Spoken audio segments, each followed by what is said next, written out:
Welcome back everyone. आज हम कर रहे हैं हमारी एमसीक्यू प्रैक्टिस सीरीज का पार्ट 2। जिस तरह से मैंने आपको पार्ट 1 में हर एक एमसीक्यू को सोचने के लिए 10 सेकंड्स का टाइम दिया था, उसके बाद मैंने आपको करेक्ट आंसर मार्क करवाया था, बिल्कुल वैसे ही आज हम पार्ट 2 में भी कंटिन्यू करने वाले हैं। तो क्वेश्चन नंबर 1 देखिए, ऑल लिविंग ऑर्गेनिजम्स। 10 सेकंड्स का टाइम है आपके पास, आप अपना आंसर सोच लीजिए।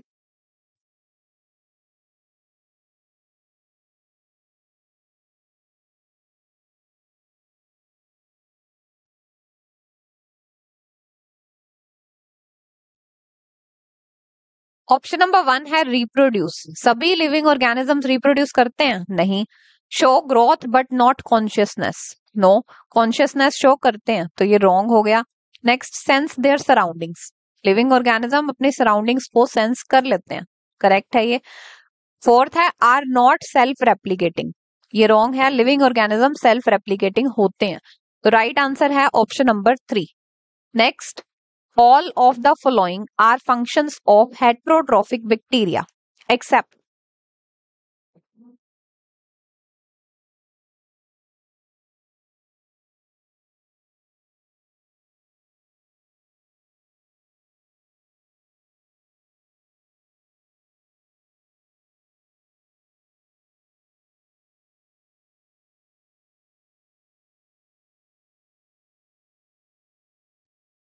देखिए ऑप्शन नंबर 1 है making curd from milk. Milk से कर्ड बनाता है lactobacillus bacteria. Lactobacillus heterotrophic bacteria है, तो this is the function of heterotrophic bacteria. सही है। हमसे पूछा कि कौन सा फंक्शन नहीं है हेट्रोट्रोफिक बैक्टीरिया का। Next, fixing nitrogen in legumes. ये काम है राइजोबियम का। राइजोबियम भी हेट्रोट्रोफिक है, तो ये भी ठीक है। Next, production of antibiotics. Antibiotic production Streptococcus करता है, ये भी हेट्रोट्रोफिक बैक्टीरिया है, तो ये भी ठीक है। Next, fixing atmospheric carbon. Atmospheric carbon को साइनोबैक्टीरिया फिक्स करता है, तो साइनोबैक्टीरिया एक हेट्रोट्रोफिक बैक्टीरिया नहीं है, ऑटोट्रोफिक बैक्टीरिया। सो यहां पर एक्सेप्शन ही पूछा गया है कि कौन सा फंक्शन हेट्रोट्रोफिक बैक्टीरिया का नहीं है। So option number 4 will be the correct answer. Next, hydrocolloids like algin are produced bye.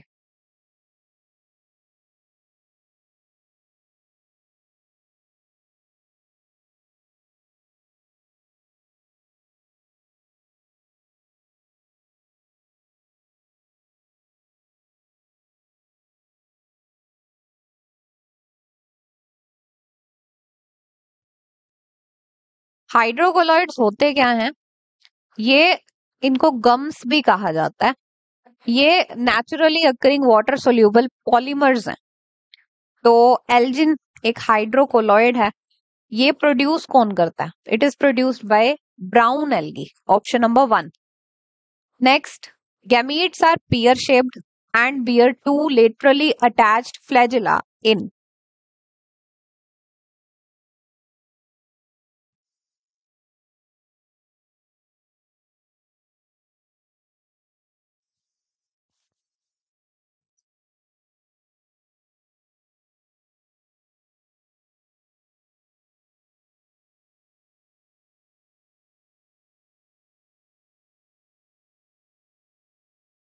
तो ये होता है इन केस ऑफ डिक्टियोटा।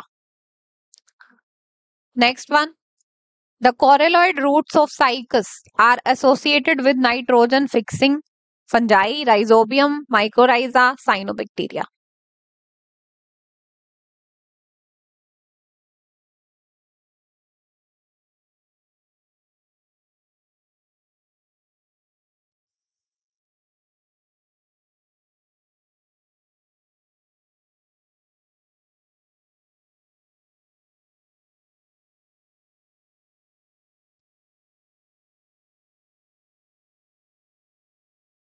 तो देखिए कोरेलॉइड रूट्स होती क्या हैं? ये अबव ग्राउंड रूट्स हैं, अबव ग्राउंड रूट्स जो कि साइनोबैक्टीरिया के साथ सिम्बायोटिक रिलेशन में रहती हैं। They are associated with cyanobacteria. अब ये जो सिम्बायोटिक रिलेशनशिप है साइनोबैक्टीरिया के साथ ही रहती हैं और साइनोबैक्टीरिया को प्रोटेक्ट करती हैं coralloid roots. Cyanobacteria in turn nitrogen fixation करके देता है। Next, smallest angiosperm is.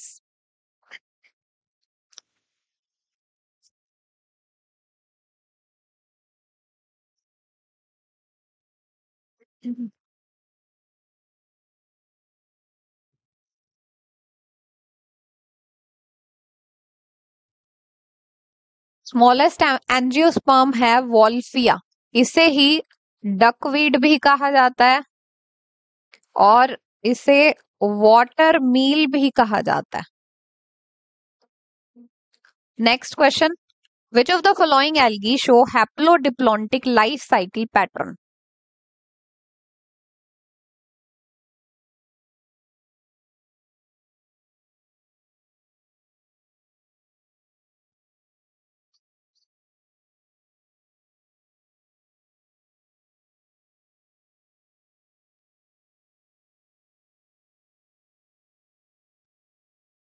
तो मोस्टली जो ब्राउन एल्गीज होती है ना, ब्राउन एल्गी, वो haplodiplontic life cycle pattern show करती है।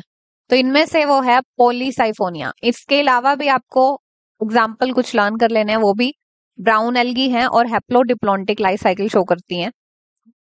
ये है एक्टोकार्पस, लैमिनेरिया। तो अब देखिए क्वेश्चन ऐसा भी आ सकता है, इस ऑप्शन की जगह आपको एक्टोकार्पस दिया जा सकता है या फिर लैमिनेरिया दिया जा सकता है, तो आपको ये तीनों ही याद रखने हैं। First terrestrial plants to possess xylem and phloem are characterized by।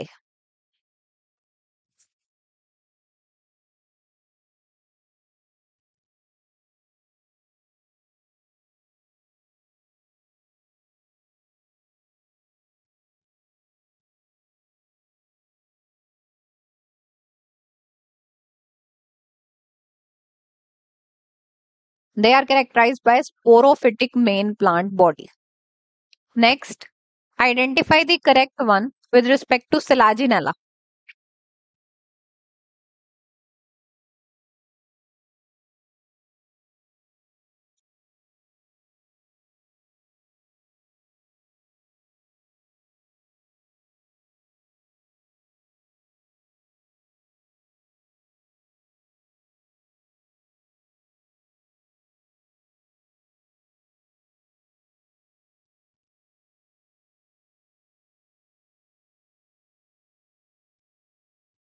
तो ए पार्ट देखिए, इट प्रोड्यूसेस सीड, गलत है ये। सेलाजिनेला स्पोर प्रोड्यूस करता है, तभी तो इसे टेरिडोफाइट में रखा गया। It reproduces by spore production. Next, female gametophyte remain on parent plant for variable period, correct है ये। Belongs to class sphenopsida, wrong. It belongs to class lycopsida. Next, zygote develops into embryo in female gametophyte, ये भी correct है। तो option number B and D ये दोनों correct हैं, ये हो गया fourth. Next, female tree of cycas does not has.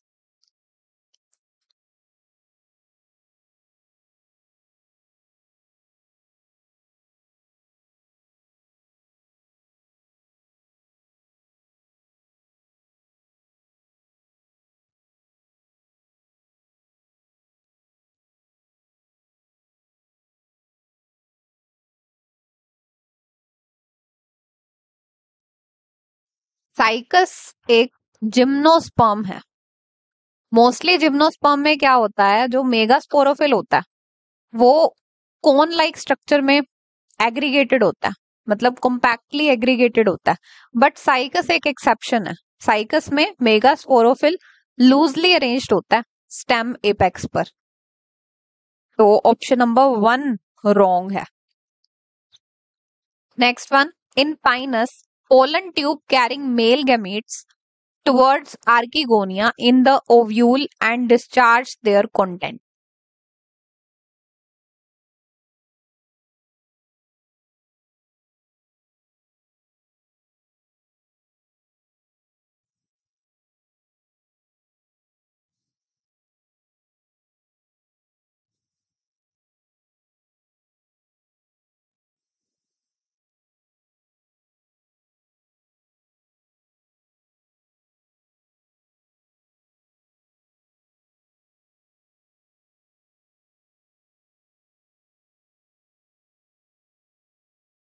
तो ये कंटेंट डिस्चार्ज होता है near the mouth of archegonia. Next, select the correct statement from the following.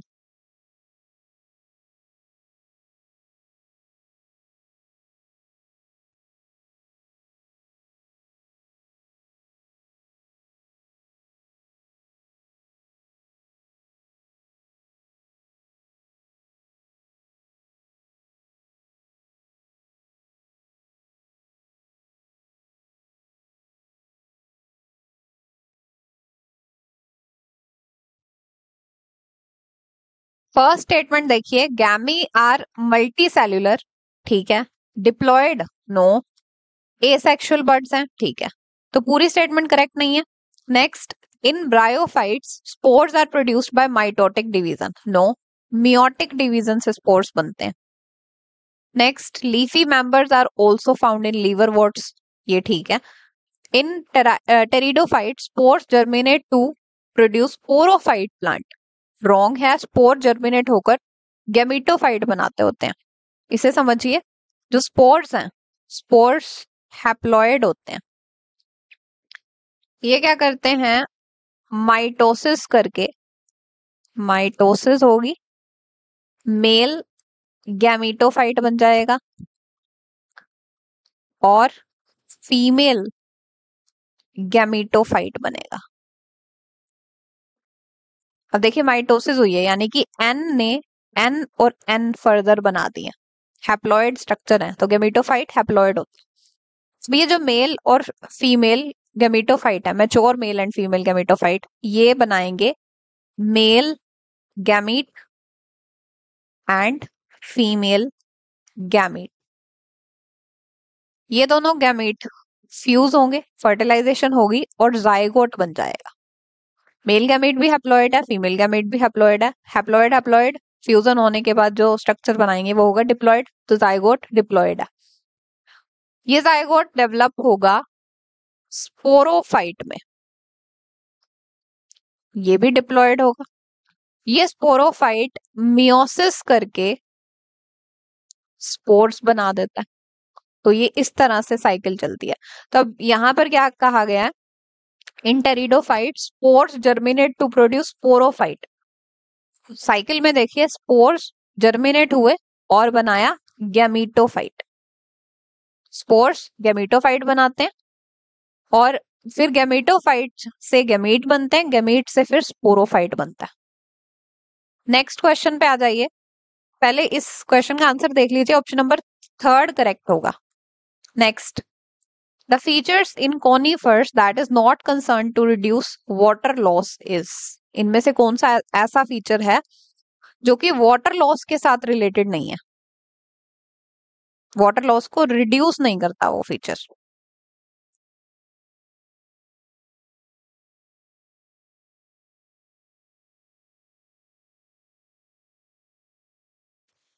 First option है संकन स्टोमेटा। स्टोमेटा अगर संकन है तो सनलाइट डायरेक्टली फॉल नहीं करेगी उस पे, तो वाटर का जो लॉस है in the form of water vapour वो रिड्यूस हो जाएगा, तो ये रिलेटेड है वाटर लॉस रिडक्शन से। नेक्स्ट, ब्रांच्ड स्टेम, स्टेम की ब्रांचिंग से वाटर लॉस की रिडक्शन नहीं होती, तो ये रिलेटेड नहीं है। नेक्स्ट है थिक क्यूटिकल, क्यूटिकल अगर थिक है तो water in the form of water vapour कम लूज होगा, तो ये भी रिलेटेड है वाटर लॉस रिडक्शन से। लास्ट है निडल लाइक लीव्स, लीव्स अगर निडल लाइक हैं तो सरफेस एरिया जो ट्रांसपिरेशन का है, अगर लीफ मान लीजिए ऐसी होती, सरफेस एरिया ज्यादा था तो पानी easily in the form of water vapour lose हो जाता, बट अगर वो निडल लाइक हो गई है तो सरफेस एरिया कम है, पानी का लॉस कम हो जाएगा, तो ये भी रिलेटेड है वाटर लॉस के रिडक्शन से। सिर्फ ऑप्शन नंबर 2 रिलेटेड नहीं है, so this is the correct one. In maize seed aleurone layer,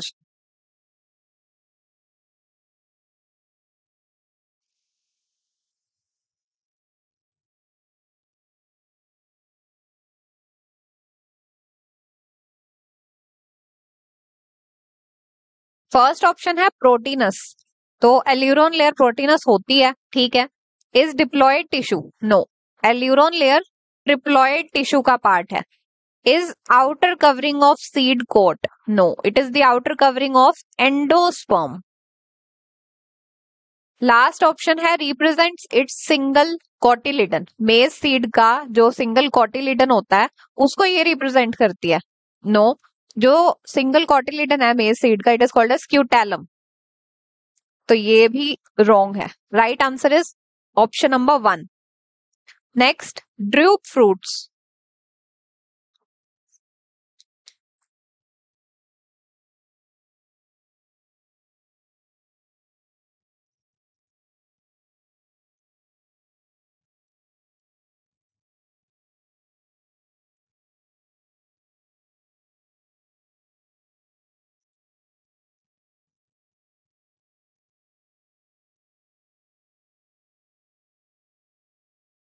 option number 1 देखिए, आर ड्राई फ्रूट्स, गलत है। ड्रूप फ्रूट्स फ्लैशी होते हैं। Next, develop from monocarpellary inferior ovary, ये भी रॉन्ग है। ये डेवलप होते हैं मोनोकार्पिलरी सुपीरियर ओवरी से। हैव वेल डिफरेंशिएटेड पेरिकार्प, ये सही है। देन लास्ट है डेवलप विदाउट फर्टिलाइजेशन, ये रॉन्ग है। ऐसा होता है कि विदाउट फर्टिलाइजेशन भी इन्हें डेवलप करवा सकते हैं, मतलब कि पार्थिनोकार्पी करवा सकते हैं, but most of the time ये फर्टिलाइजेशन से प्रोड्यूस होते हैं। सो करेक्ट आंसर होगा option number 3। Mature seed of dash lack endosperm.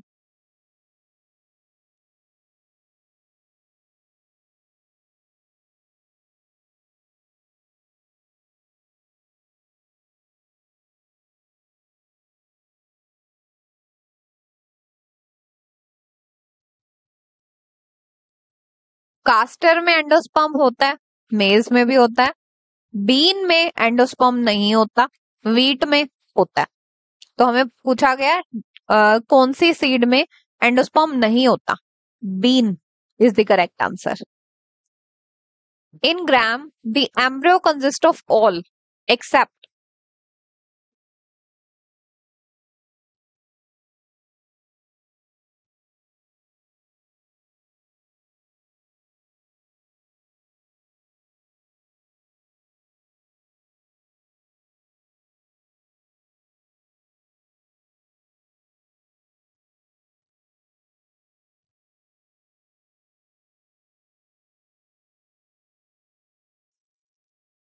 Gram dicot है। अब ये पूछ रहे हैं कि इसमें सब होता है, एक चीज नहीं होती, वो क्या है? रेडिकल है, सीड कोट नहीं है, एम्ब्रियोनल एक्सिस होता है, कॉटिलेडन्स होते हैं। तो सेकंड ऑप्शन ये नहीं होता इसमें। Which of the following tissue is commonly found in the fruit walls of nuts?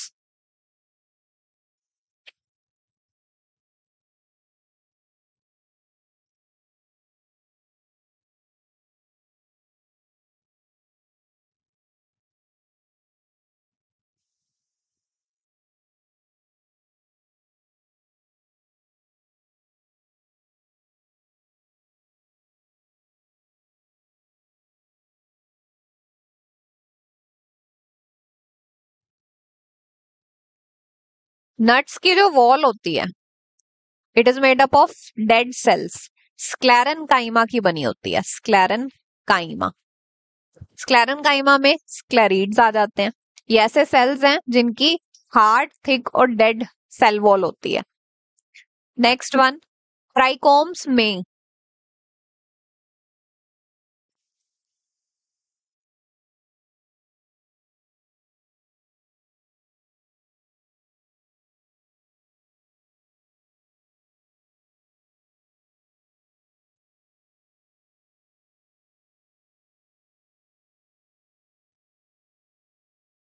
They may be multicellular and unbranched, सही है।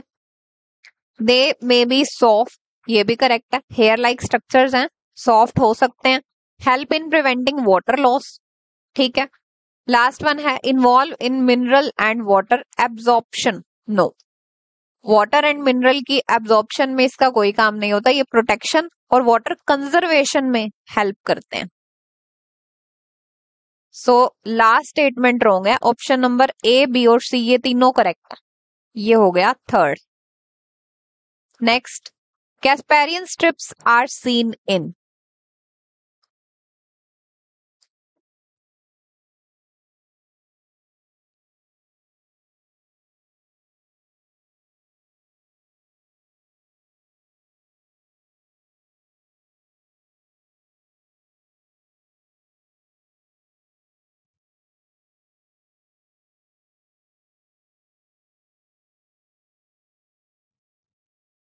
कैस्पेरियन स्ट्रिप्स एक्चुअल में सिलेक्टिव बैरियर है जो कि वाटर और न्यूट्रिएंट्स की मूवमेंट को कंट्रोल करता है प्लांट के वेस्कुलर सिस्टम में, ये कंट्रोल करती हैं।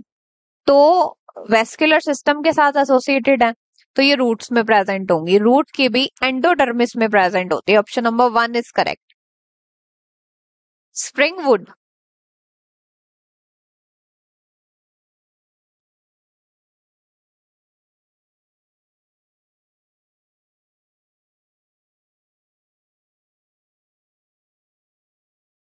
देखिए स्प्रिंग वुड को अर्ली वुड भी कहा जाता है,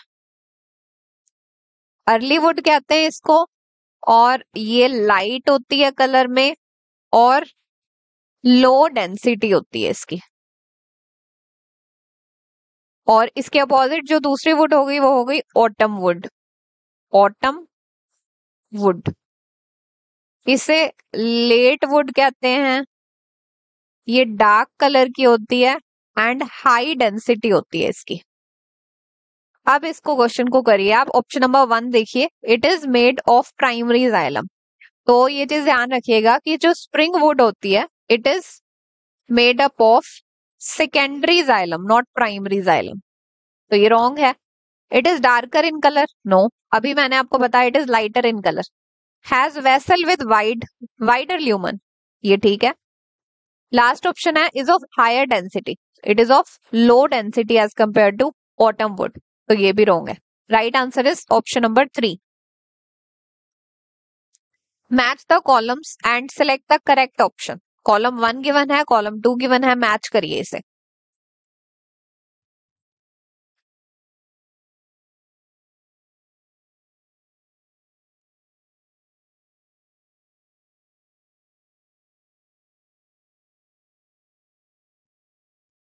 बिल्कुल इजी सा है ये। लेंटिसेल देखिए ये क्या होते हैं, इनका काम होता है गैसियस एक्सचेंज में। स्टोमेटा ट्रांसपिरेशन को कंट्रोल करते हैं and bulliform cells help to minimize water loss. तो सीक्वेंस बनेगा 2, 3 and 1, option number 1। The cells of phelloderm formed during secondary growth are,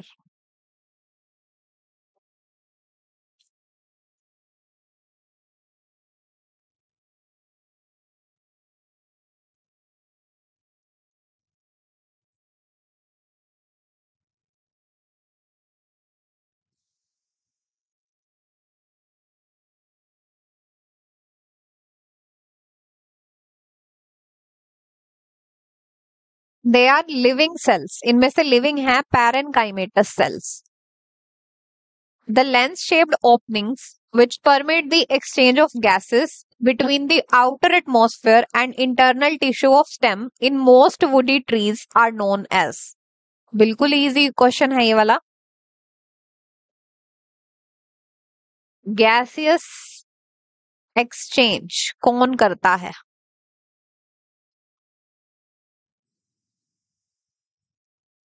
तो ये करते हैं lenticels. Next, select the odd one with respect to cell organize of endomembrane system. Odd one निकालना है। Golgi apparatus endomembrane system का part होती है, vacuole ठीक है, एंडोप्लाज्मिक रेटिकुलम भी होते हैं, पेरोक्सिसोम ये नहीं होता एंडोमेम्ब्रेन सिस्टम का पार्ट। अगर लाइसोसोम आता तो वो करेक्ट था, लाइसोसोम हमारा पार्ट ऑफ एंडोमेम्ब्रेन सिस्टम, सो ये वाला हो गया wrong. Both eukaryotic cilia and flagella emerge from,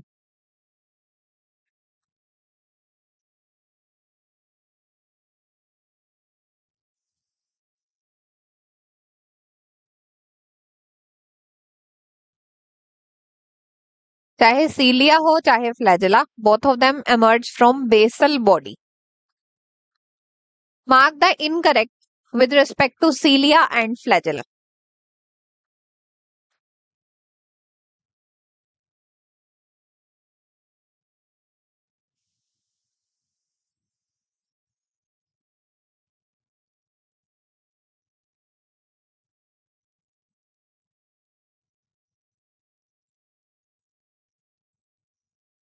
option number 1 देखिए, they are covered by plasma membrane, ठीक है।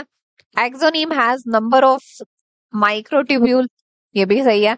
माइक्रोट्यूब्यूल अरेंजमेंट इज 9+0, ये रॉन्ग है। 9+2 अरेंजमेंट होता है सीलिया और फ्लैजेला के माइक्रोट्यूब्यूल्स का। लास्ट है the peripheral doublets are interconnected by linkers, correct है ये। तो इनकरेक्ट बताना था, option number 3 is incorrect. Plant cell wall mainly contains all accept.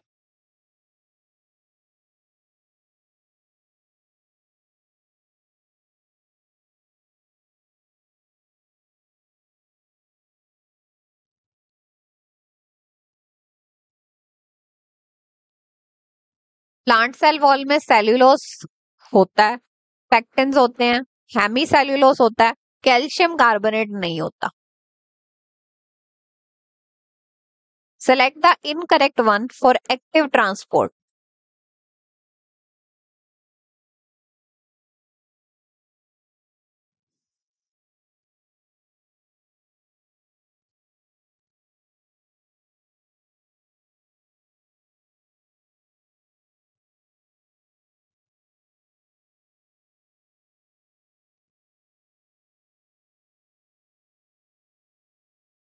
Option number 1 है exemplified by sodium potassium pump, मतलब कि एक्टिव ट्रांसपोर्ट का एग्जाम्पल सोडियम पोटेशियम पंप है। सही है। एटीपी यूटिलाइज होती है एक्टिव ट्रांसपोर्ट में, होती है। Molecules move against concentration gradient, सही है। Is energy independent, no, it is energy dependent. So ये हो गया incorrect. Next, component of plasma membrane which is quasi fluid in nature includes all except।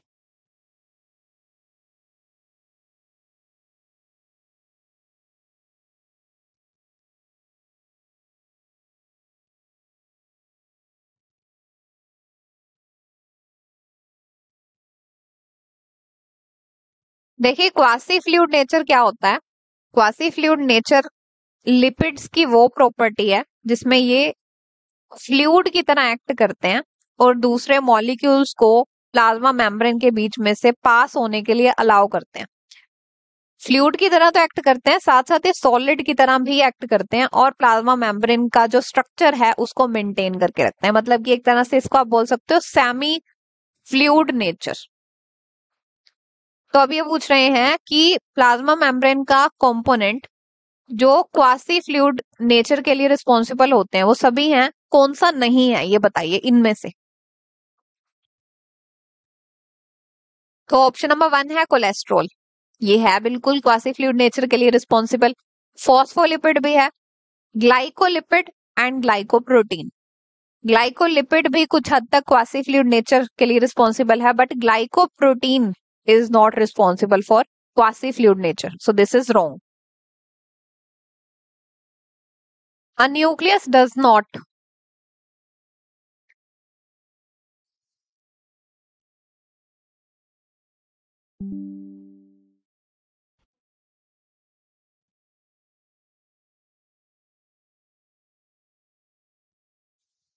Option number 1 देखिए, contains elaborate nucleoprotein fibres, इसमें पूछा गया does not, तो nucleus में ये तो होता है, हमें डज नॉट कंटेन वाला बताना है।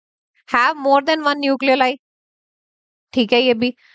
Exchange RNA and proteins with cytoplasm, correct है। Have thicken chromosomes in interphase, ये रॉन्ग है। थिकन क्रोमोसोम इंटरफेज में नहीं होते, कंडेंसेशन जो है या क्रोमोसोम की थिकनिंग है वो एम फेज में होती है।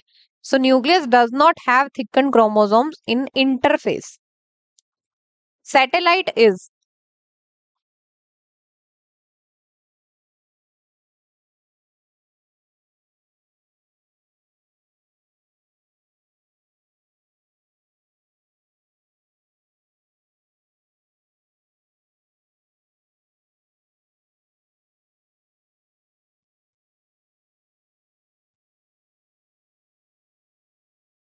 ऑप्शन नंबर 1 है found in all chromosome, no.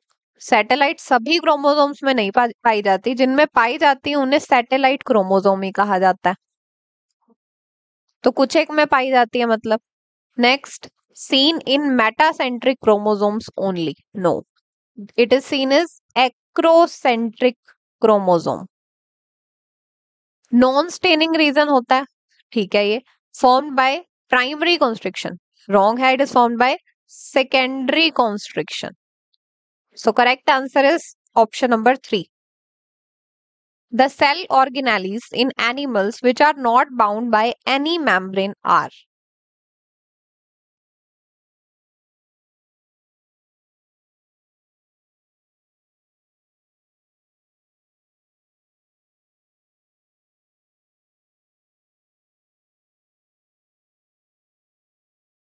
Option number 1 देखिए, ribosomes and gas vacuole. Ribosome में तो कोई भी मेम्ब्रेन नहीं होती, मेम्ब्रेन बाउंड ऑर्गेनेली नहीं है. गैस वैक्यूल ये एनिमल सेल में नहीं होता, ये प्रोकैरियोटिक सेल में होता है. Prokaryotic cell. तो हमसे तो एनिमल सेल की सेल ऑर्गेनेली के बारे में पूछा गया, तो ये रॉन्ग हो जाता है. नेक्स्ट है centrosome and chromatophore. Centrosome is not bounded by any membrane, but chromatophore ये कोई सेल ऑर्गेनेली ही नहीं है, ये एक सेल है जिसके अंदर पिगमेंट होता है. Pigment containing cell is called as chromatophore. तो ये भी रॉन्ग हो जाता है. Next ribosome and परोक्सिसोम.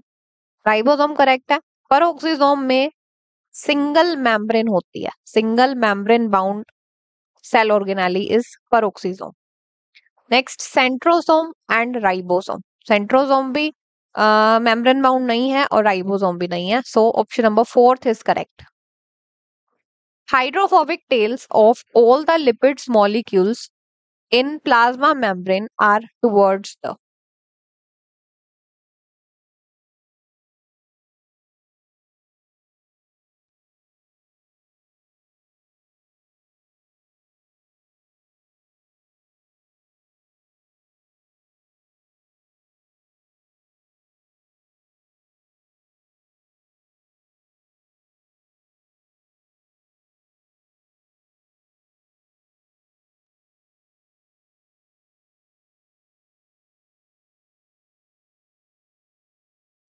तो देखिए कुछ इस तरह से होती है लिपिड बाइलेयर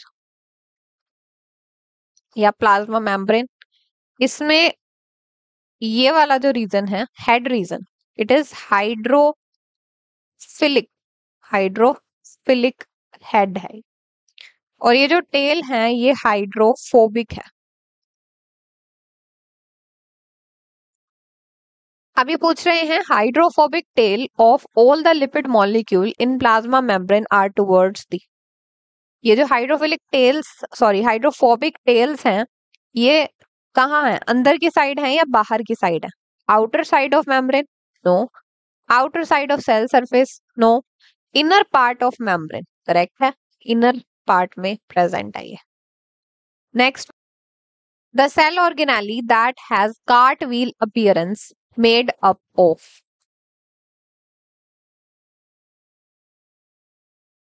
इसके लिए आपको पहले तो पता होना चाहिए कि कौन सी ऐसी सेल ऑर्गेनेली है जिसकी कार्ट व्हील अपीयरेंस है. तो सोचिए अब इसे.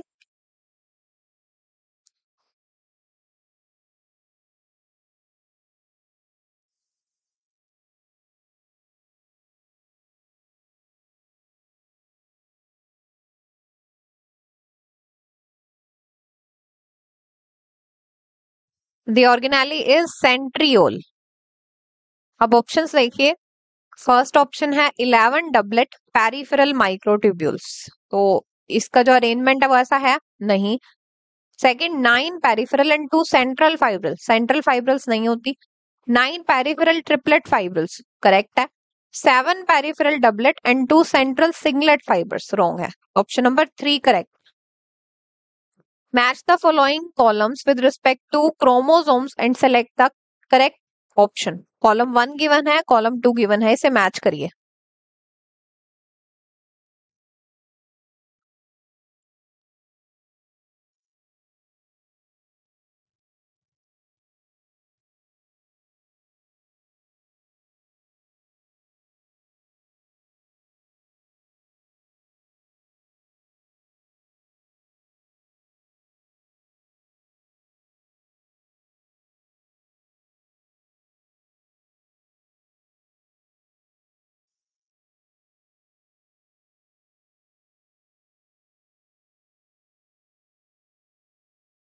कॉलम 1 का ए पार्ट देखिए, centromere. Centromere is a primary constriction. Then satellite, small fragment form due to secondary constriction. Kinetochore disc shape structure है एंड हिस्टोन बेसिक प्रोटीन है। तो सीक्वेंस है 2, 4, 1 एंड 3। अब ऑप्शंस देख लीजिए, 2, 4, 1 एंड 3, ऑप्शन नंबर 2 सही है। Human cells can divide.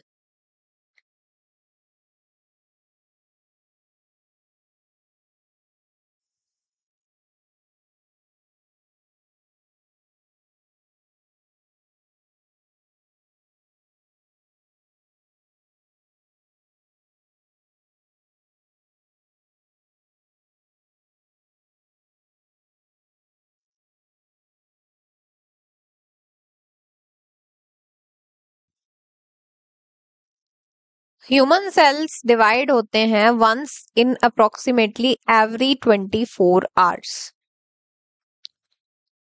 Next फिर से आ गया, match the columns and choose the correct option. अब यहाँ पर मैच करके सीक्वेंस नहीं बताना, आपको करेक्ट ऑप्शन बताना है इनमें से, कॉलम 1 और कॉलम 2 किसमें सही है।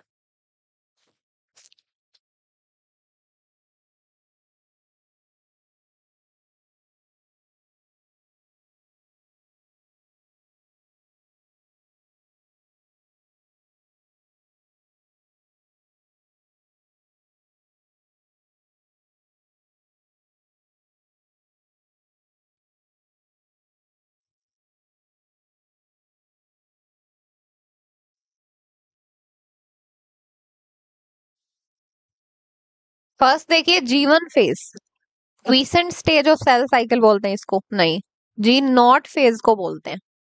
G2 phase, DNA denoted as 2C increases to 4C। सही है ये, बी करेक्ट होना चाहिए। आगे भी देख लीजिए, synthesis phase, proteins are synthesized, no, DNA synthesize होता है सिंथेसिस फेज में, एस फेज में। G naught phase, cell contain initial amount of DNA that is 2C, नहीं, G1 फेज में ऐसा होता है। Next, most dramatic period of cell cycle is,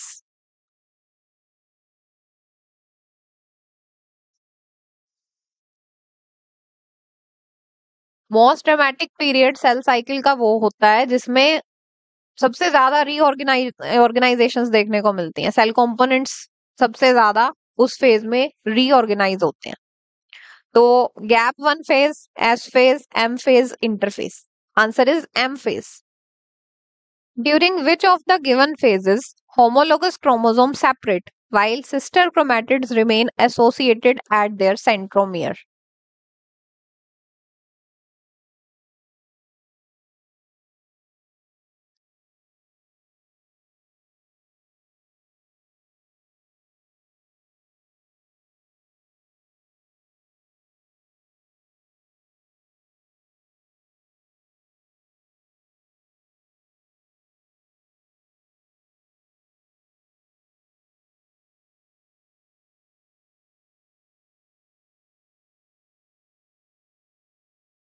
देखिए ये फेज है मेटाफेज 1। यहाँ पर आप देख रहे हैं इक्वेटोरियल प्लेट बनी हुई है, होमोलोगस क्रोमोसोम एक प्लेट में अलाइंड है। अब क्वेश्चन में पूछा जा रहा है, during which of the given phases homologous chromosome separate. Homologous chromosome, ये होमोलोगस क्रोमोसोम है, ये सेपरेट होंगे, बट जो सिस्टर क्रोमैटिड्स हैं वो सेंट्रोमियर पर से एसोसिएटेड ही रहेंगे। मतलब कि ये क्रोमोसोम उधर जाएंगे और ये वाले क्रोमोसोम इधर आएंगे। बट अगर देखा जाए तो ये जो सिस्टर क्रोमैटिड्स हैं ये सेंट्रोमियर के साथ एसोसिएटेड ही रहेंगी, यहाँ वाले भी जो क्रोमोसोम है वो भी, और यहाँ वाले क्रोमोसोम्स के भी। तो ऐसा कब होगा, मेटाफेज के नेक्स्ट फेज में, मेटाफेज 1 के नेक्स्ट फेज में, that will be anaphase 1। Anaphase 1 में क्या होगा, ये आपको इधर जाते हुए दिखाई देंगे और ये वाले उधर जाते हुए दिखाई देंगे, बट सेंट्रोमेयर के साथ ये सिस्टर क्रोमैटिड्स तो एसोसिएटेड ही रहेंगे। So answer is option number 3। Synaptonemal complex dissolves during,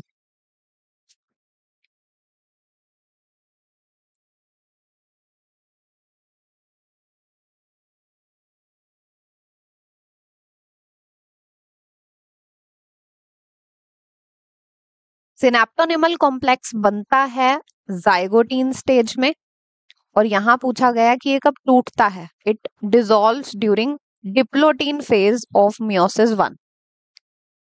during which phase of meiosis centromere splits?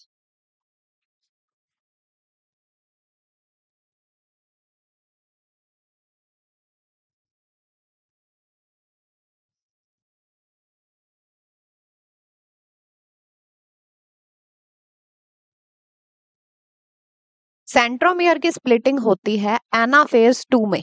Anaphase 2 को मैं बनाती हूं अभी यहां।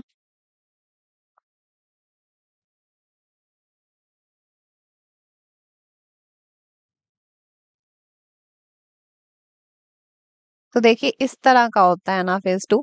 ये सेंट्रोमियर स्प्लिट हो जाएगा यहाँ।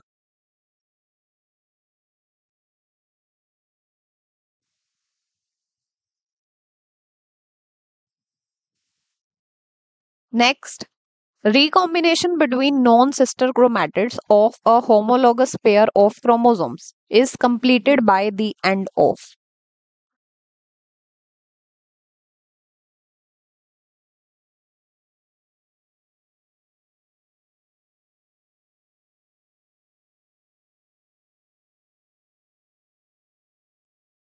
तो रिकॉम्बिनेशन हो जाता है पेकाइटीन स्टेज में।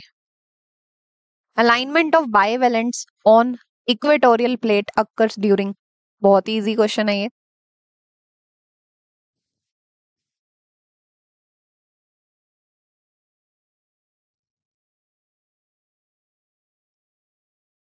बाइवेलेंट्स होते क्या हैं?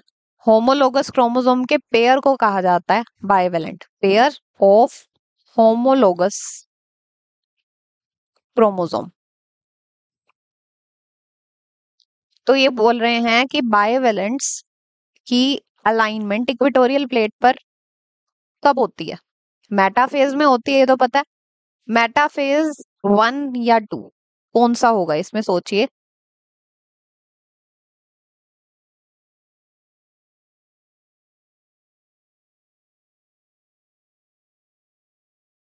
तो देखिए बाइवेलेंट्स अलाइन होते हैं मेटाफेज 1 में।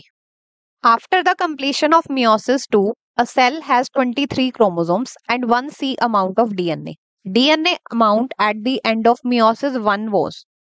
ये बोल रहे हैं मियोसिस 2 के एंड में एक सेल के पास 23 क्रोमोसोम्स होते हैं और डीएनए की जो अमाउंट है दैट इज 1C।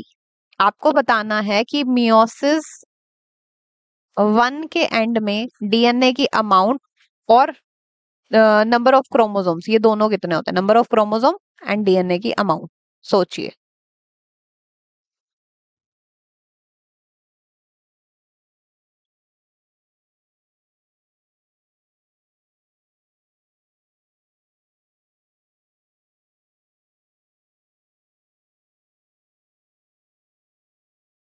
तो देखिए मियोसिस 1 हो चाहे मियोसिस 2 हो, नंबर ऑफ क्रोमोसोम्स दोनों में ही सेम होते हैं, यानी कि 23 होते हैं।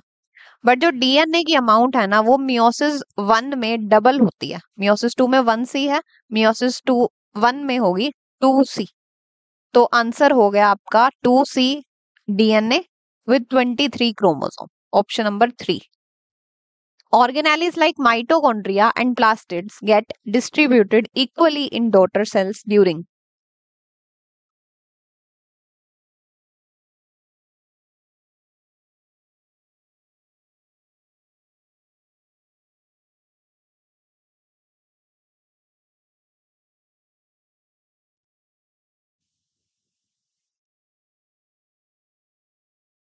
This occurs during cytokinesis.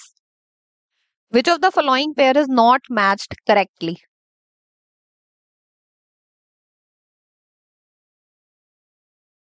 Incorrect match बताना है आपको।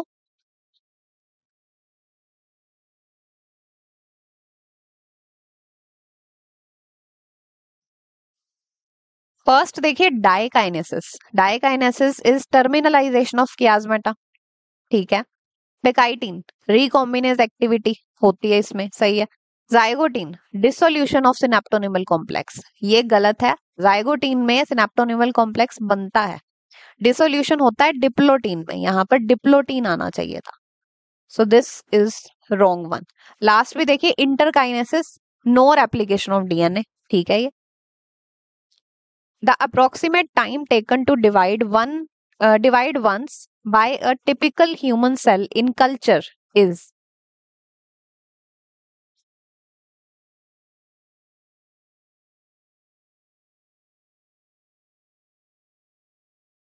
ये वाला क्वेश्चन पहले भी आ चुका है। Human cell divide once in every 24 hour. Next, how many centriole usually a centrosome contain?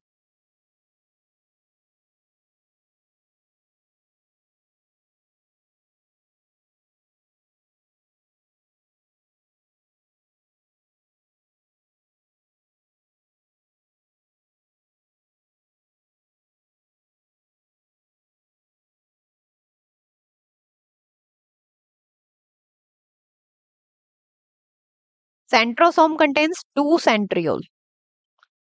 Which of the following element is not remobilized in plants?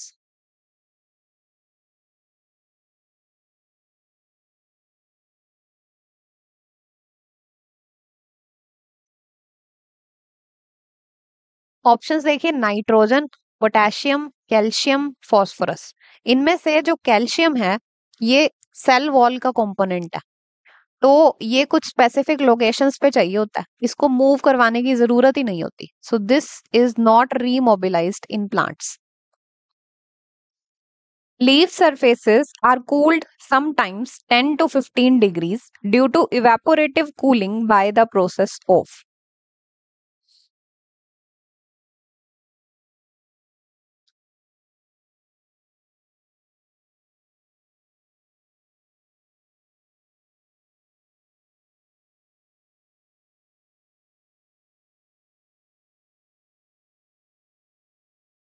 Evaporative cooling होती है by the process of transpiration.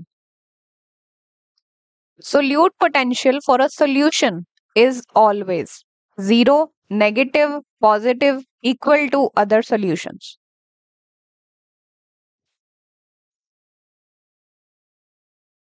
So solute potential for a solution, it is always negative. Deficiency symptoms first appear in the young tissues or leaves due to deficiency of calcium, nitrogen, phosphorus, potassium. इन सभी options में से phosphorus, nitrogen और potassium ये हैं mobile elements. Calcium है immobile element. Calcium आ जाए या फिर मान लीजिए सल्फर आ जाए तो ये दोनों ही इमोबाइल एलिमेंट हैं। तो सबसे पहले यंग टिश्यूज या लीव्स में डेफिशिएंसी दिखाई देती है कैल्शियम और सल्फर की, बिकॉज ये इमोबाइल है, तो ये कहीं और से इधर मूव नहीं कर सकते, इसलिए डेफिशिएंसी हो जाती है। बट ये जो दूसरे एलिमेंट्स हैं, किसी जगह पर अगर इनकी कमी हो गई है तो ये दूसरी जगह से मूव करके आ सकते हैं।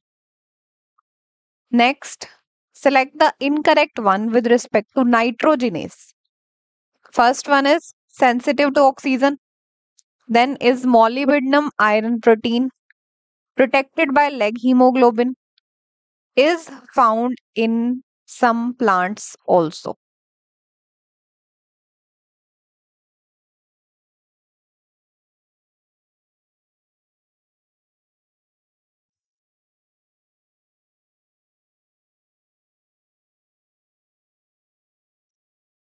इस क्वेश्चन में थोड़ा सा प्रॉब्लम है, यहां होना चाहिए था select the correct statement with respect to nitrogenase. अब सोचिए इनमें से करेक्ट कौन सी स्टेटमेंट है।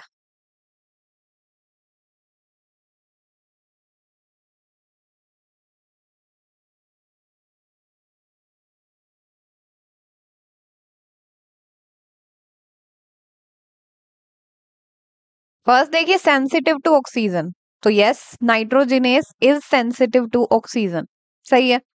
इज मॉलिबिडनम आयरन प्रोटीन, ये भी करेक्ट है। Protected by leg haemoglobin. Leg haemoglobin oxygen scavenger है, तो ये नाइट्रोजिनेस को प्रोटेक्ट करता है। Is found in some plants also, correct है। तो मतलब ये सभी के सभी स्टेटमेंट सही है, all of these are correct. यहाँ पर एक ऑप्शन फिफ्थ होना चाहिए, ऑल ऑफ दीज, सभी करेक्ट।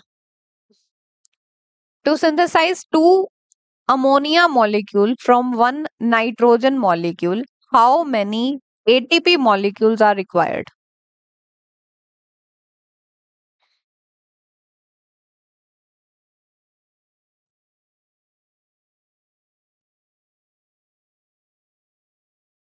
इसके लिए आपको नाइट्रोजन साइकिल आना चाहिए। तो नाइट्रोजन से, नाइट्रोजन के एक मॉलिक्यूल से टू NH3 के मॉलिक्यूल अगर बनाए जा रहे हैं तो 16 ATP के मॉलिक्यूल्स यूज होंगे। Option number 3 is correct. Which is the most abundant pigment, plant pigment in the world? Carotenoids, xanthophyll, chlorophyll B, chlorophyll A.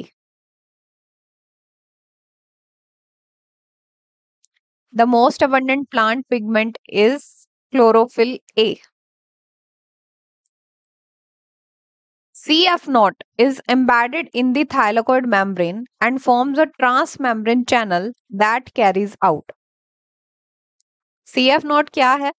It is the subunit of ATP synthase.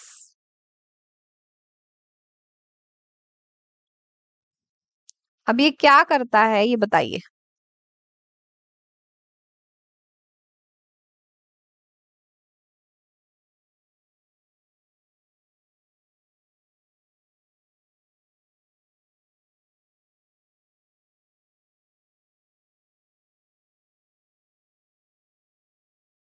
Option number 1 देखिए, facilitated diffusion of proton across the membrane. Next, electron transport bye diffusion, ATP synthesis in the channel, active transport of protons and electrons. तो इनमें से correct option है facilitated diffusion of protons across the membrane. ATP synthase का ये जो सब unit है thylakoid membrane में एम्बेडेड होता है और ये ट्रांस मेम्ब्रेन चैनल बना लेता है और ये चैनल फिर फैसिलिटेटेड डिफ्यूजन करवाता है प्रोटॉन्स की across this membrane. The most crucial step of Kelvin cycle where CO2 is utilized by RUBP.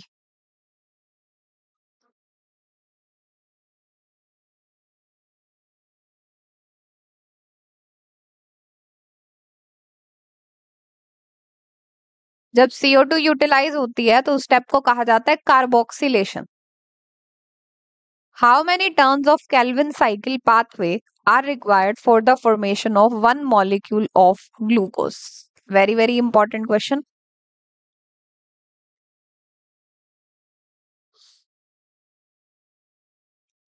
तो देखिए, केल्विन साइकिल की हर एक टर्न में एक कार्बन डाइऑक्साइड का मॉलिक्यूल इनकॉर्पोरेट होता रहता है। तो अब ग्लूकोज 6 कार्बन का प्रोडक्ट है, 6 कार्बन कंपाउंड है, तो एक टर्न में एक कार्बन एम्बेडेड होगी, फिर सेकंड कार्बन आएगी, फिर थर्ड, इस तरह से 6 टर्न्स के बाद एक पूरा ग्लूकोज का मॉलिक्यूल बन पाएगा। तो आंसर है third. First stable product of Calvin cycle statements हैं, contains 3 carbons, is an organic acid, is produced by carboxylation of a 2 carbon compound. Select the correct statements among these. तो इस question को करने के लिए आपको केल्विन साइकिल का first stable product पता होना चाहिए। The first stable product of Calvin cycle is 3 phosphoglycerate.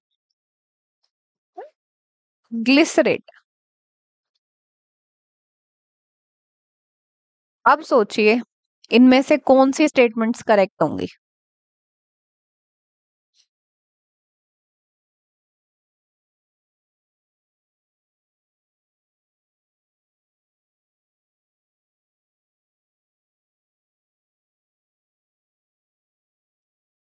दोबारा से स्टेटमेंट देखिए। फर्स्ट स्टेटमेंट है कंटेन्स 3 कार्बन्स, तो बिल्कुल करेक्ट है ये। फॉस्फोग्लिसरेट में 3 कार्बन्स होते हैं।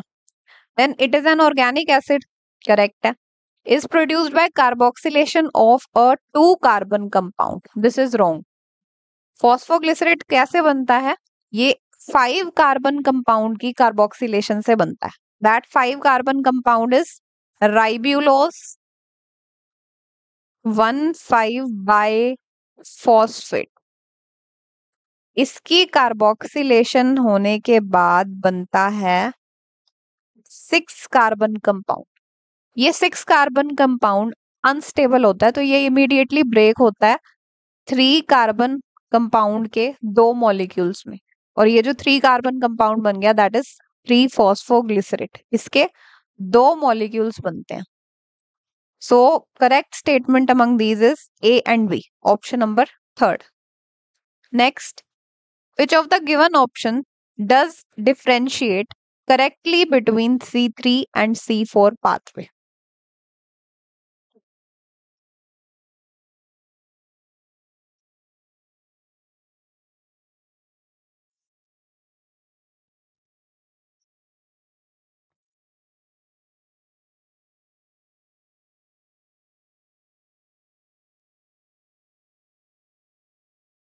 फर्स्ट है primary carbon dioxide acceptor. C3 में 5 कार्बन कंपाउंड होता है, कीटोज शुगर होती है, और C4 में 4 कार्बन ऑर्गेनिक एसिड होता है. तो ये सही है या नहीं?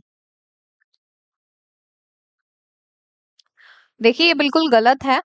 C3 में 5 कार्बन कंपाउंड होता है, कीटोज शुगर होती है, बट C4 में जो प्राइमरी कार्बन डाइऑक्साइड एक्सेप्टर है इट इज अ 3 कार्बन, इसको आप ऐसे लिखिए 3C compound. That compound is phosphenol pyruvate. तो ये जो चीज है, इतना पार्ट तो ठीक है, बट ये गलत है. तो ये पूरा ऑप्शन गलत हो जाता है. नेक्स्ट है site of Calvin cycle. C4 में ये बोल रहे हैं मीजोफिल सेल, C3 में बंडल शीट सेल. गलत है. C4 में होते हैं बंडल शीट सेल और C3 में होते हैं मीजोफिल सेल. तो अपोजिट दिया हुआ है, तो ये भी गलत हो गया. Next site of Rubisco. C3 में मीजोफिल, C4 में बंडल शीट सेल. सही है ये, करेक्ट.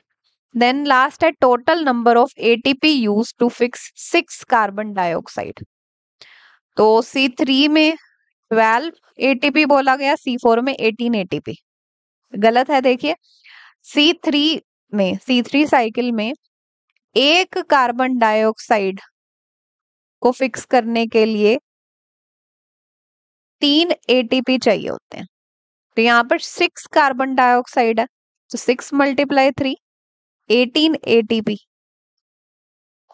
चाहिए होंगे, यूज होंगे. तो यहाँ पर आएगा 18. और C4 साइकिल में एक कार्बन डाइऑक्साइड के मॉलिक्यूल को फिक्स करने के लिए 5 ATP चाहिए होते हैं. तो यहाँ 6 है, तो 5 × 6 30 ATPs रिक्वायर्ड होंगे. So this statement is wrong. पूछा क्या गया था? करेक्ट पूछा. Which of the given option does differentiate correctly between C3 and C4 pathway? So the right answer is 3rd. Which enzyme helps in primary fixation of carbon dioxide with PEP in C4 cycle? PEP is phosphenol pyruvate. Options है rubisco, pyruvate kinase, phosphenol pyruvate carboxylase, pyruvate dehydrogenase.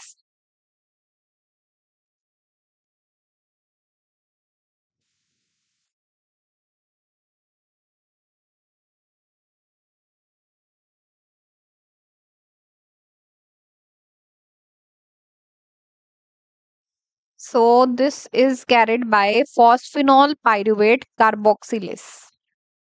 Next, which of the given enzymes catalyzes the process of reductive amination? Reductive amination क्या होती है? Carbonyl compound से amines को बनाना. This is reductive amination. इस process में कौन सा एंजाइम यूटिलाइज होता है इनमें से? Transaminase, glutamate dehydrogenase, transferase, catalase.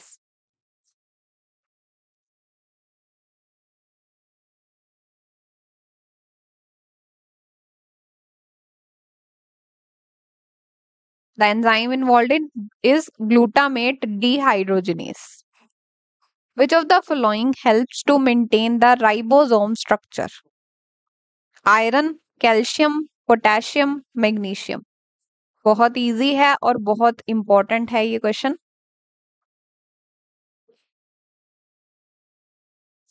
Ribosome का स्ट्रक्चर मेंटेन करता है magnesium. The complex one of etc, ETS, that is electron transport system present on the inner mitochondrial membrane is known as. Complex one को क्या कहा जाता है? Succinate dehydrogenase, NADH dehydrogenase, cytochrome B C1 complex, cytochrome C oxidase.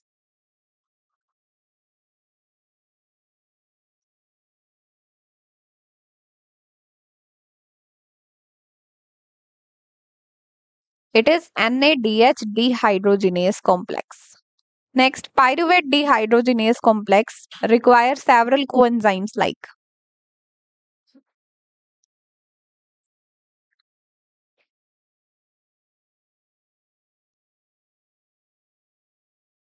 pyruvate dehydrogenase complex को coenzyme A चाहिए होता है और NAD चाहिए होता है. Option number 4.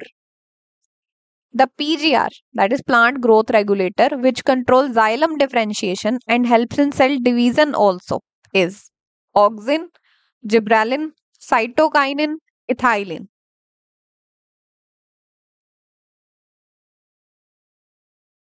It is auxin. Which of the following occur naturally in plants?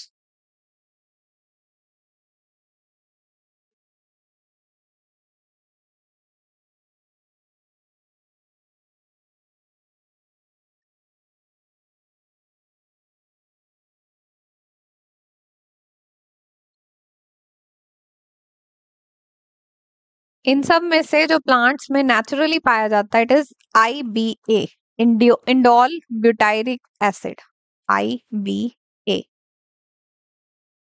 In anaerobic organisms, the only process in respiration is EMP pathway, tricarboxylic acid cycle, Krebs cycle, citric acid cycle.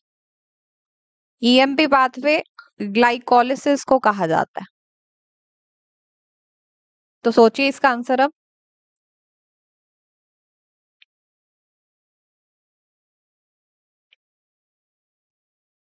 देखिए ये वाला अगर आपको question नहीं भी आता है ना, आप ऑप्शंस को एलिमिनेट करके देखिए, आंसर पता चल जाएगा.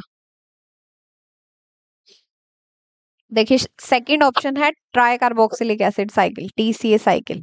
थर्ड क्रैब साइकिल है. फोर्थ है सिट्रिक एसिड साइकिल. ये तीनों ही एक ही साइकिल के नाम है, तो ये तो तीनों तो आंसर नहीं हो सकते, एक ही आंसर होगा, तो ये तो एलिमिनेट हो जाएंगे. तो आंसर होगा ऑप्शन नंबर 1. अब क्वेश्चन समझिए. In anaerobic organism the only process in respiration is.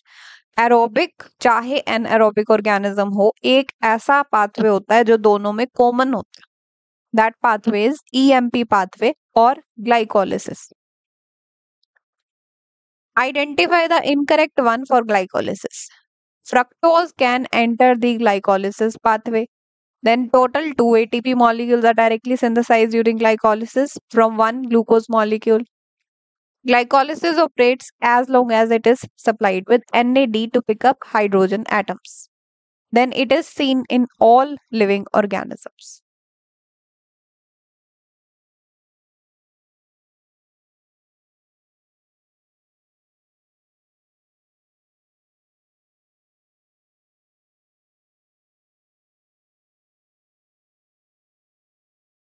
पूछा गया इनकरेक्ट वन. फर्स्ट स्टेटमेंट है fructose can enter the glycolysis pathway, correct है. Then second, total 2 ATP molecules are directly synthesized during glycolysis from one glucose molecule. Directly मतलब कि substrate level पर. तो substrate level पर एक ग्लूकोज के molecule से टोटल 4 ATPs प्रोड्यूस होते हैं. 4 ATPs आर प्रोड्यूस्ड, जिनमें से 2 को यूटिलाइज कर लिया जाता है, तो नेट गेन तो 2 ATP का ही होता है. बट यहाँ पर टोटल वर्ड यूज किया ना, टोटल 4 ATP होते हैं. So this one is incorrect. आगे भी देखिए, glycolysis operate as long as it is supplied with NAD plus to pick up hydrogen atom. This is correct. It is seen in all living organism. Again ये भी correct. Yeast poison themselves to death when the concentration of alcohol reaches about. तो ये पूछा जा रहा है कि east alcohol की कितनी कंसंट्रेशन तक को टॉलरेट कर सकता है, उस कंसंट्रेशन से अबव उसकी डेथ हो जाएगी. तो ऑप्शन है 30%, 13%, 3%, 1.3%.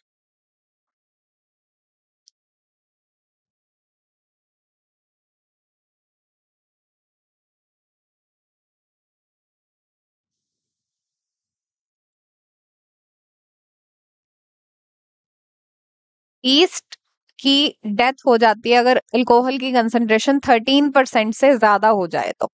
इंपॉर्टेंट है, ये भी काफी अच्छा क्वेश्चन है.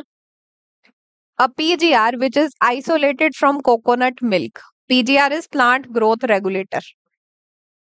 तो जो PGR कोकोनट मिल्क से आइसोलेट होता है वो क्या करता है? Promote cell division, increase the yield of sugarcane by nearly 20 tons per acre, is used to prepare weed-free lawns by gardener, is widely applied in hedge making.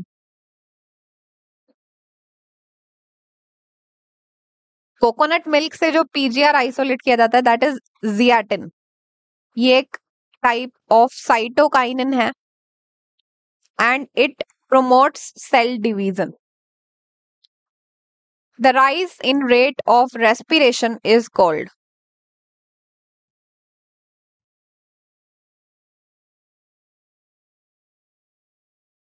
anabolism, respiratory climactic, respiratory quotient, catabolism.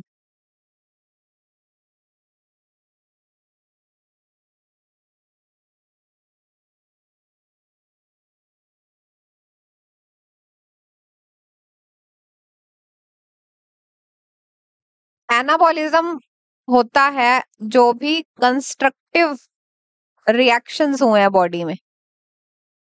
Catabolism destructive reactions को कहते हैं. Respiratory quotient होता है volume of CO2 released upon volume of O2 consumed.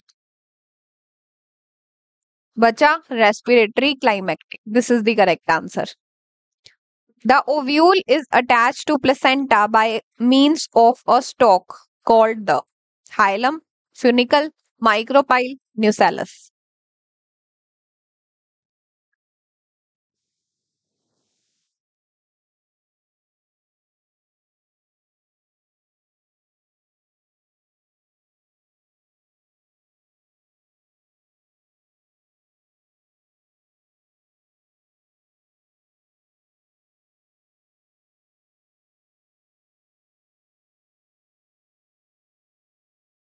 देखिए ये diagram आपने देखा होगा. This is funicle, this one is hilum. यहाँ न्यूसेलस होता है और ये इंटेग्यूमेंट्स हैं. अब देखिए ovule is attach to placenta. Ovule placenta के साथ अटैच होती है स्टॉक की हेल्प से. The stalk is called as funicle. Option number 2. Which among the following is not a false fruit? False fruit is also called as pseudocarp. ये ऐसा fruit होता है जो कि ओवरी के अलावा किसी भी और पार्ट से बना हो प्लांट के. मतलब ओवरी के अलावा या फिर ऐसे कह लीजिए कि कोई और कंट्रीब्यूट कर रहा है उसकी डेवलपमेंट में. तो इनमें से पूछ रहे हैं कि कौन सा फॉल्स फ्रूट नहीं है. Apple, banana, strawberry, cashew.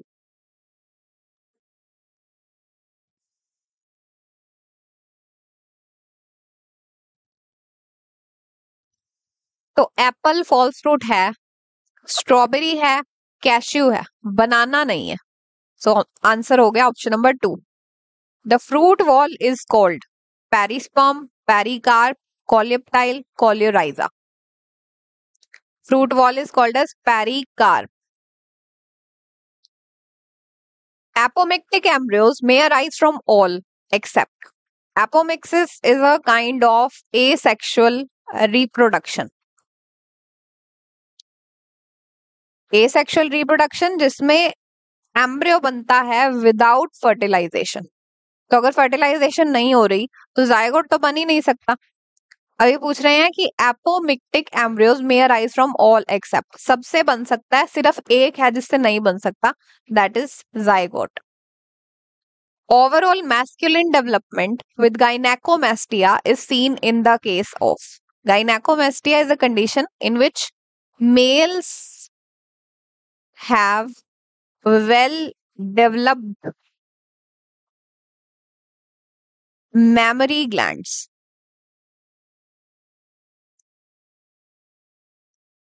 Generally क्या होता है, फीमेल्स में वेल डेवलप्ड मेमोरी ग्लैंड्स होते हैं बट मेल्स में अंडर डेवलप्ड मेमोरी ग्लैंड्स होते हैं. बट गाइनेकोमेस्टिया के टाइम पर मेल्स में भी मेमोरी ग्लैंड्स वेल डेवलप हो जाते हैं. तो ये कब देखा जाता है? टर्नर सिंड्रोम में, थैलीसीमिया, क्लाइनफेल्टर सिंड्रोम या हीमोफीलिया.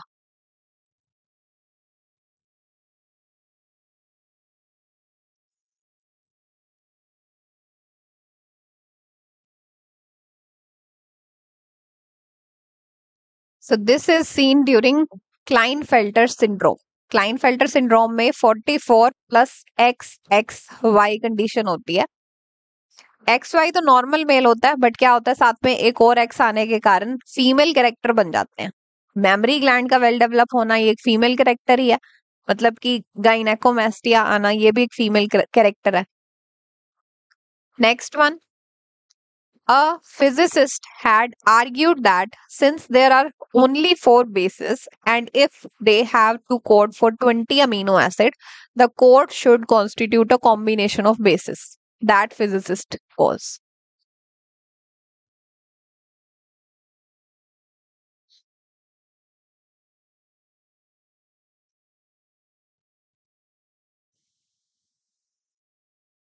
देखिए ये चीज थी 4 raised to power 3 it is equal to 64. 64 amino acid होते हैं. ये चीज किसने बताई थी कि कोई 3 बेसिस के कॉम्बिनेशन से ही एक अमीनो एसिड बनता है, और इस तरह से 4 raised to power 3 यानी कि 64 अमीनो एसिड होंगे. कौन से फिजिसिस्ट ने बताई थी? ये बताया था जॉर्ज गैमो ने. Match the column 1 and column 2 with respect to chromosomal disorder and select the correct option. Column 1 है Down syndrome, Turner syndrome, Klinefelter syndrome. ये इनके 7 ऑप्शंस दिए हैं, आपको मैच करना है कौन सा किसका सिम्टम है.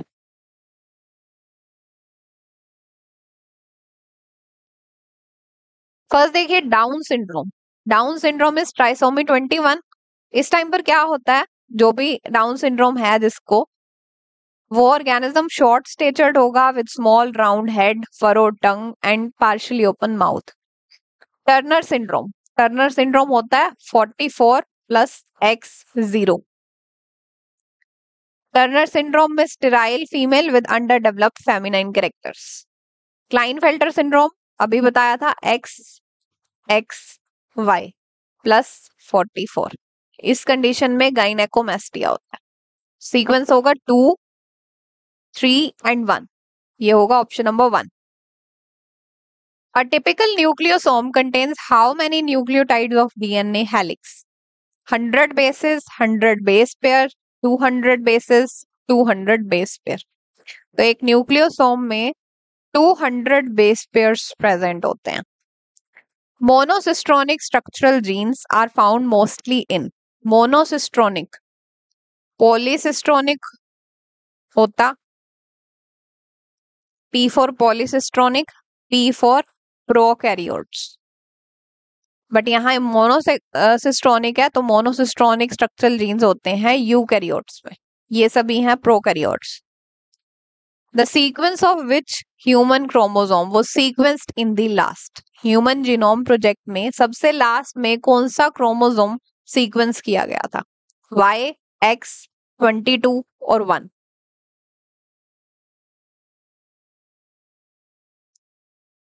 It was chromosome number 1. Which of the following organisms is able to reduce the level of two of the main component of air in our atmosphere? Nitrosomonas, rhizobium, pseudomonas, एनाविना। हमारे atmosphere के main component, दो main component, एक तो है nitrogen और carbon dioxide. इनको कौन रिड्यूस कर सकता है?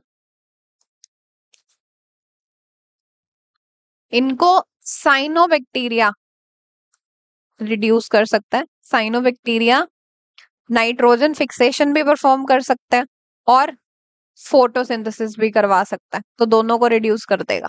इनमें से साइनोबैक्टीरिया है Anabaena. The integral form of the exponential growth equation is?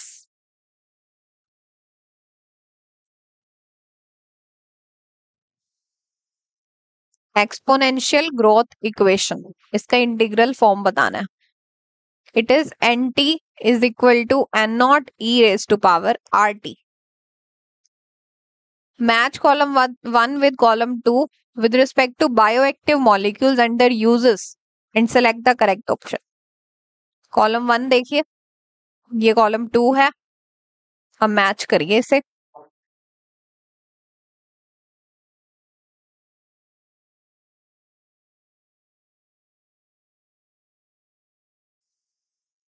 तो कॉलम 1 में ए है लाइपेस।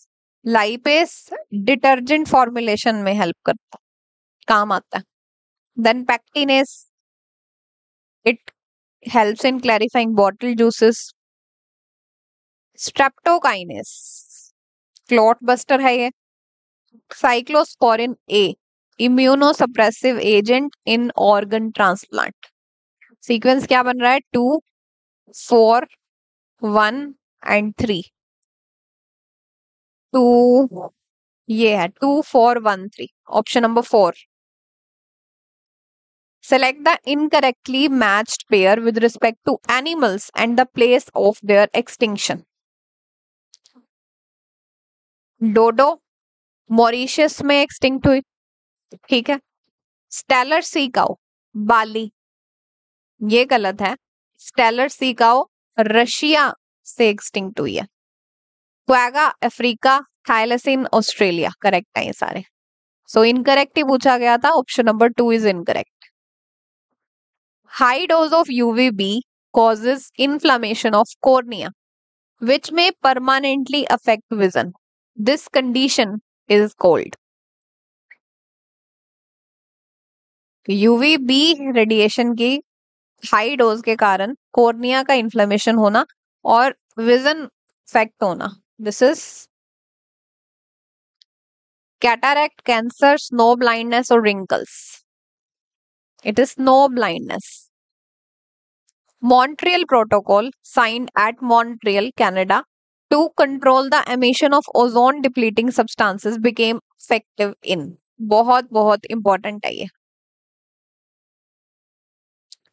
तो ये कब इफेक्टिव हुई थी? 1987, 1988, 89, 90। It became effective in 1989. Greenhouse gases mainly absorb short wave radiations, long wave radiations, photosynthetically active radiations, UV radiations.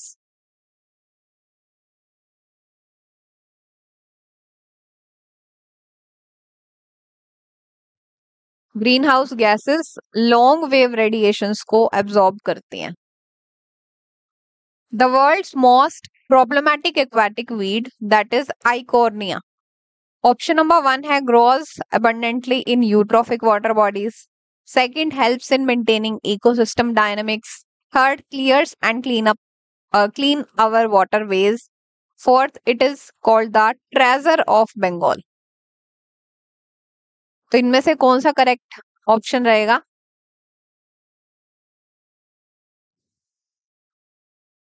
देखिए, first, grows abundantly in eutrophic water bodies. जो आइकॉर्निया है ये यूट्रॉफिक वाटर बॉडी में grow करता है। Eutrophic water is nutrient rich water, तो बिल्कुल सही है ये। आगे, helps in maintaining ecosystem dynamics, no. Clears and cleans our waterways, उल्टा है, क्लीन नहीं करता, खराब कर देता है बल्कि। ट्रेजर ऑफ बंगाल कहते हैं, नहीं, it is called as terror of Bengal. So right answer is option number 1। As the exhaust of automobiles passes through the catalytic converter, the unburnt hydrocarbons are converted into। Catalytic converter से जब exhaust को पास करवाया जाता है तो carbon monoxide से वो में कन्वर्ट हो जाता है nitric oxide, dioxide in water और nitrous acid.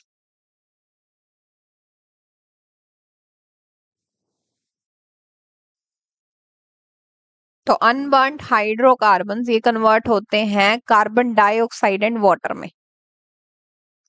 The term biodiversity was popularized by Ernest Haeckel, Arthur Tensley, Edward Wilson, Frederick Misher।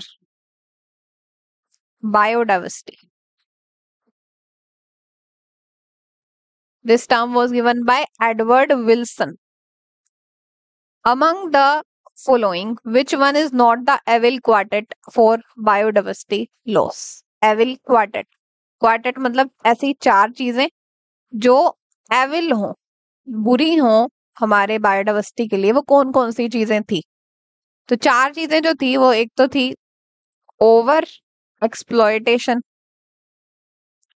दूसरा को एक्सटिंक्शन, तीसरा एलियन स्पीशीज इन्वेजन एंड चौथा है हैबिटेट लॉस एंड फ्रेगमेंटेशन। तो अब देख लीजिए, इनमें पूछा गया कि इन सब में से कौन सा एविल क्वार्टेट नहीं है। ओवर एक्सप्लॉयटेशन है, ग्लेशिएशन ये नहीं है इन ऑप्शंस में, तो ये नहीं होना चाहिए।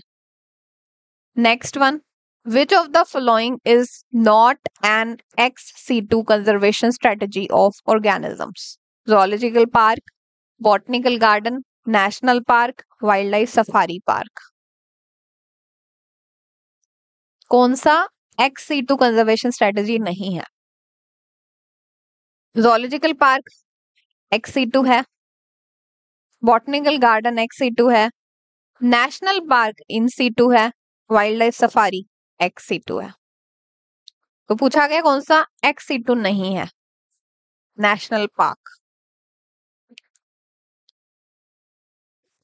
Protect and improve the quality of air, water, soil, the government of India has passed Environment Protection Act in। important question है ये, 1986, 1989, 1971, 1962। एनवायरमेंट प्रोटेक्शन एक्ट ये पास हुई थी 1986 में। The unit to measure the intensity of noise is pascal, lux, decibel, watt. बिल्कुल easy है।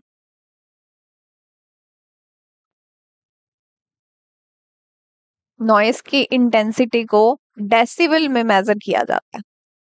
In Rietveld-Popper hypothesis proposed by Paul Ehrlich, an airplane is compared with an individual, key species, ecosystem। तो देखिए Rietveld-Popper hypothesis है क्या? Paul एलरिच ने कहा कि जैसे आप इमेजिन करिए एक एयरप्लेन है, अगर मान लीजिए इस एयरप्लेन के जो नट हैं, ये नट है इस एयरप्लेन के, नट को कहा जाता है रिवेट्स। अगर आप क्या कर रहे हैं, एक एक करके इन रिवेट्स को पॉप आउट कर रहे हैं, पॉपिंग कर रहे हैं इनकी, मतलब निकाल रहे हैं, तो शुरुआत में तो कोई खास फर्क नहीं पड़ेगा एयरप्लेन के बैलेंस को। अगर आपने एक नट निकाला फिर दूसरा निकाला, इतना ज्यादा खास फर्क नहीं पड़ेगा। बट ऐसे करते करते कॉन्टिन्यूसली आपने बहुत सारे नट्स निकाल दिए, रिवेट्स को रिमूव कर दिया, तो एक टाइम ऐसा आ जाएगा कि एयरप्लेन का बैलेंस बिगड़ जाएगा, धीरे धीरे करके एयरप्लेन इम्बैलेंस हो जाएगा। पॉल एलरिच इस चीज को कंपेयर करते हैं इकोसिस्टम के साथ। वो कहते हैं कि एयरप्लेन इकोसिस्टम के इक्वल है। अगर आप इस इकोसिस्टम में से स्पीशीज को एक एक करके मान लीजिए रिमूव करते जाएं, एयरप्लेन इकोसिस्टम के इक्विवेलेंट है और ये जो रिवेट्स हैं ये स्पीशीज के इक्विवेलेंट है। पॉल एलरिच क्या कह रहे हैं, ये कहते हैं कि एयरप्लेन से जैसे आपने रिवेट्स को रिमूव किया, अगर ऐसे ही आप इकोसिस्टम में से एक एक करके स्पीशीज को रिमूव करते जाएंगे तो शुरुआत में तो कोई फर्क नहीं पड़ेगा, बट धीरे धीरे करके जैसे जैसे ज्यादा स्पीशीज रिमूव होने लगेंगी, मतलब एक्सटिंक्ट होने लगेंगी, तो इकोसिस्टम का बैलेंस बिगड़ जाएगा। सो पूछा इतना गया है कि एयरप्लेन को किसके साथ कंपेयर किया गया, it is compared with ecosystem. Total number of biodiversity hotspots in the world is,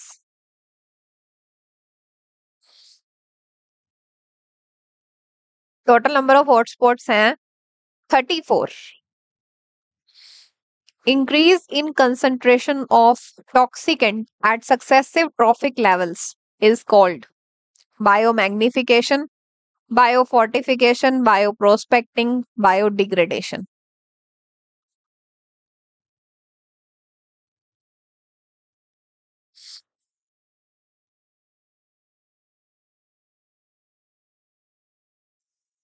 It is biomagnification. That's all for today. अब नेक्स्ट वीडियो में मिलते हैं नेक्स्ट कुछ और एमसीक्यूज के साथ।